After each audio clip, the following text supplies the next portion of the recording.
2 points. What's the biggest area of improvement you want to see from Dallas into these next two against St. Louis and Detroit? Well, our defensive finish, and what I mean by that is we didn't give up much in Dallas. Our lowest shot total at even strength against and lowest shot attempt given up in a game this year, but the result was still 6 goals against. So from the goaltenders through the D-man and forwards, we've got to be more responsible checking-wise. If you score 3 on the road, you should have a pretty good opportunity at having success, and we weren't close to that in Dallas. So obviously that's got to improve. And then, it wasn't long ago that we played against this team. We have respect for them because they're one of the top teams, and it'll be a good test and challenge for us. I was reminded of what you said after the Carolina game, I think. Anytime you give up 5 goals on 20 or whatever it is shots, there's more than just goaltending to look at. Oh, when you look at at how few opportunities, even strength, and even on our penalty kill that we gave up and the actual shots that got to the net, there's something wrong with coverages when you give up that many goals and the commitment to coverage. On top of that, what's leading to it, where the turnovers are occurring, and so it's beyond goaltending. It's team-wide, and it's something we need to fix. We've addressed it many, many times, and the group is going to have to respond at some point and finally get it. One of the things that's starting to come around is the penalty kill, and not just in terms of keeping goals out of your net, but generating chances at the other end.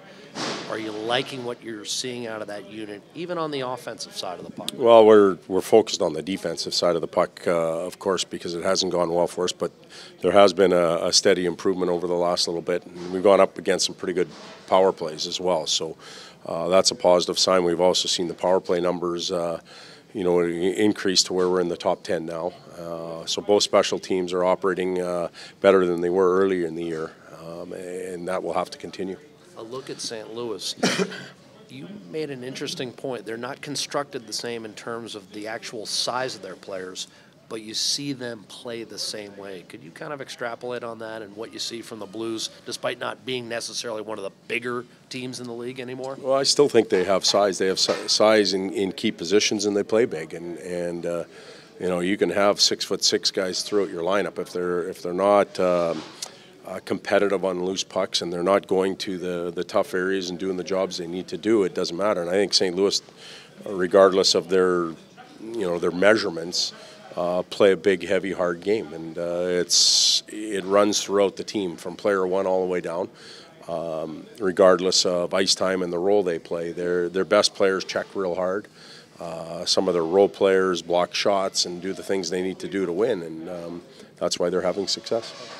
Can you put a line against that line they've got with Tarasenko and Schwartz and Shen, or you just put defensemen against them? Like you had McDavid's line against them last night. Did you go offense against maybe the best? Well, we won't get that choice here at home unless we're really, changing on the fly and juggling. We'll need 2 lines to play against that group, there'll be many situations in the game where we don't get the choice. So if you're on the ice against Shen's line, you better be aware of who's out there.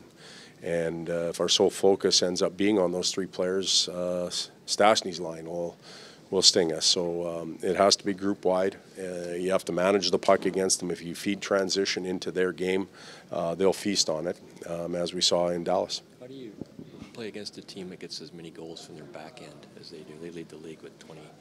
Yeah, 21 and 21 games. They're averaging 1 a night from back there, and their D have a uncanny knack of getting their shots through and scoring with them. Never mind deflections or tip-ins or anything like that. So the high awareness in the offensive zone is going to be important for us, but also back checking and coming back into your end. You've got to be aware of that 4th man entering the rush, and we talk about it all the time. It's time to do something about it.